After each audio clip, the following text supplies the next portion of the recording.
Hello, today we're here for a quick spring checkup from Goat. I'm your host Ian, and I'm going to show you a couple tips to get your bike ready for springtime cycling. Let's jump in. This bike has been in storage all winter long and it needs a bit of love. As you can see here, this rotor is shockingly loose. Really don't let it get to this point because this is quite dangerous. And yes, the bolts do need tightening. Over time they will work themselves loose, so it's good to check them periodically. Good thing there's 6 because there's only 4 holding the rotor on.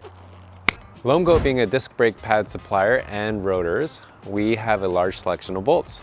If you're not so lucky to have these in your back pocket, you might have to go to your local bike shop to beg, borrow, or steal, or you can hit us up.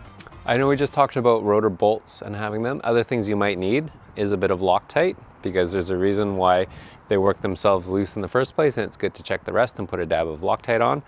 Other things you might need is either Allen key. If you're really doing it by the book, torque wrench. That's the proper way. What I'm doing is threading these bolts in, but the final tightening will be taking care of a torque wrench in a particular sequence. Now that I've threaded the bolts in, I'm going to finish up with a torque wrench to make sure that there's the proper amount of force for each bolt, and there's a particular pattern that you will be tightening the bolts in. It's kind of like a star pattern.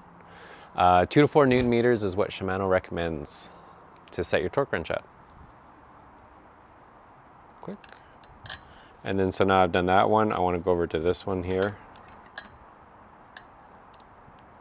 There you go, okay. So I think they're all done. And now that we've finished tightening the rotor, you saw that I was going in a star pattern to make sure that they're all evenly tightened. That part of the bike is good to go.